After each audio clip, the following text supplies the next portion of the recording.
নূৰ হোসেনেৰ ভাইয়েৰ বউ 12টা 10 ঘটনা গৰাজন পৰকীয়া প্ৰেমকাণ্ডৰ নতুন মূৰ যোৱা 31 অক্টোবৰ ৰাতি পৰকীয়া প্ৰেমৰ সম্পৰ্ক থকা বুলি এগৰাকী মহিলাৰ ঘৰত এজন যুৱকক ৰাস্তাৰ পৰা ধৰি নি হাত ভৰি বান্ধি মাৰপিট কৰা ঘটনাৰ নতুন মূৰ মহিলাৰ লগতে যুৱকজনৰ কোনো অবৈধ সম্পৰ্ক নাছিল মহিলাগৰাকীৰ ভাষ্যমতে এয়া আছিল স্বামীৰ পৰিয়ালৰ পূৰ্বৰ পৰিকল্পিত ষড়যন্ত্ৰ মহিলাগৰাকীক স্বামীৰ পৰিয়ালে আগতে ষড়যন্ত্ৰ কৰি খেদিব বিচাৰিছিল মহিলাগৰাকীৰ ভাষ্যমতে গাঁৱৰে যুৱক হেফজুৰ ৰহমানে মহিলাগৰাকীৰ স্বামীক ধাৰে দিয়া টকা দিবলৈ ৰাস্তাৰ পৰা মহিলাগৰাকীক মাত দিছিল মহিলাগৰাকী ঘৰৰ পৰা ওলাই হেফজুৰ ৰহমানৰ লগত ৰাস্তাত কথা পাতি থাকোতেই পিছফালৰ পৰা 4-5জন যুৱক আহি হেফজুৰক মাৰপিট কৰি অচেতন অৱস্থাত ৰাস্তাত পেলাই দিয়ে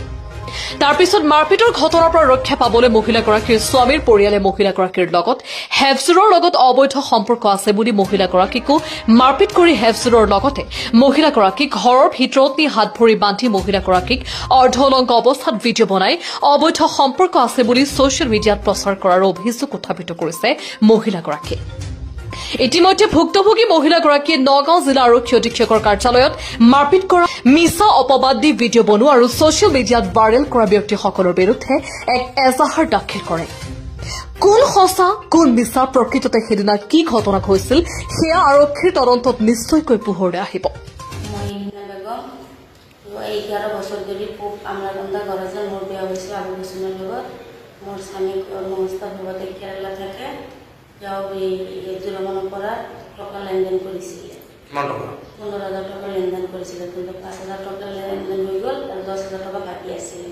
তো 1 তারিখে টাকাটা দেওয়ার কথা ছিল তো 31 তারিখে রাতে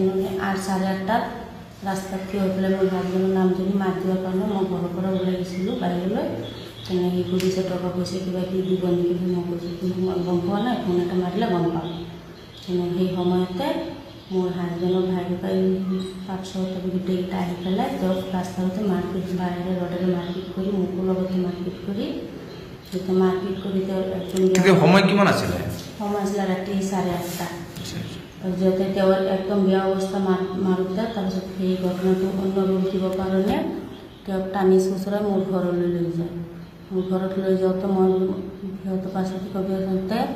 মোকো মাৰপিট কৰি মোৰ কাপোৰখানি ফালি নিলি তেওঁৰ লগত মোক বান্ধি দিয়ে সেই নূৰ হোসেনে বান্ধি পেলাই তেনেকুৱা মোৰ লগত তেওঁ বেয়া কৰ্ম হৈছে বুলি এটা ভিডিঅ' বনাই পেলাই মিছা অপবাদ দিছে মিছা কৰি পেলাই ভিডিঅ'টো ভাইৰেল কৰি দিছে কিন্তু ঘটনাটো একদমেই বেয়া মিছা তেনেকুৱা কোনো সম্পৰ্ক আমাৰ হোৱা নাছিলে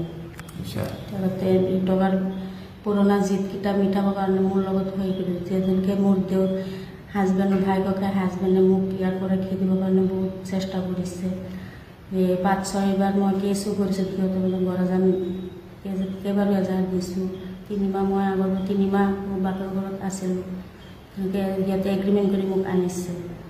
এনেকৈ এতিয়া তেনেকৈ খেদিব নোৱাৰি পেলাই এতিয়া এইটো এটা সিহঁতে মোক ভিডিঅ' বনাই দিছে যাতে এনেকুৱা এটা ৰেকৰ্ড কৰি দিছোঁ মোৰো ৰেকৰ্ড দিয়া সিহঁতে মোক নাৰাখে বুলি এনেকৈ তাৰ লগত মোৰ এনেকুৱা ভিডিঅ'টো বনাই দিছে এতিয়া যিহেতু মই গৰাজন চকীত দিছোঁ এটা এজাহাৰ যিটো মোৰ মান সন্মান এনেই চব চেছ আৰু আজিও এটা নগাঁৱত মই তাত কৰিম যিহেতু মোৰ ভিডিঅ'টো ভাইৰেল কৰি আছে সিহঁতৰ বিৰুদ্ধে মই এটা যিকোনো টাইম লাগছে ল'ম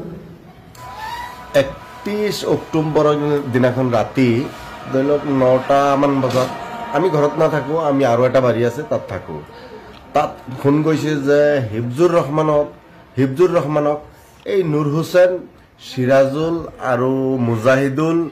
আৰু নুৰ ইছলাম বুলি ল'ৰাটোৱে ঘৰৰ মুখৰ পৰা মাতি নি পেলাই তেওঁক বেয়া ধৰণৰ মাৰপিট কৰিছে আমি আহি দেখিছোঁ যে হয় সঁচা কথাটো মাৰপিট কৰিছে হিফজুৰ ৰহমানক আমি আহোঁতে পুলিচ আহি গ'ল পুলিচ আহি পেলাই লৈ গুচি গ'ল কিন্তু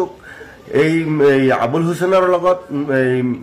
হিফজুৰ ৰহমানৰ কিছু টকা পইচাৰ লেনদেন আছিলে এই লেনদেন থকাৰ কাৰণে তেওঁ টকা খুজিব গৈছিলে তাৰ মাইকীয়ে ঘৰত মাতি নি পেলাই কৈছে যে টকাটা আহক ঘৰত কথা পাতিম টকাটো দিম বুলি মাতি নি পেলাই এইটো এনেধৰণৰ মাৰপিট কৰে কিন্তু এই মাৰপিট কৰাটো সিহঁতে মিছা কোনো সঁচা নহয় কিন্তু টকাৰ লেনদেনৰ কাৰণে গৈছিলে কিন্তু সিহঁতে মিছা অপপ্ৰচাৰ এটা কৰিছে আৰু নিউজ কৰিছে যে তাৰ মাইকীৰ লগত কিবা অবৈধ সম্পৰ্ক আছে কিন্তু এইটো মিছা এইটো সঁচা কথা নহয় কিন্তু টকাৰ লেনদেন আমি জানো যে টকাৰ লেনদেন আগৰ পৰাই আছে আমি জানো আমি ওচৰৰ মানুহ আমি জানো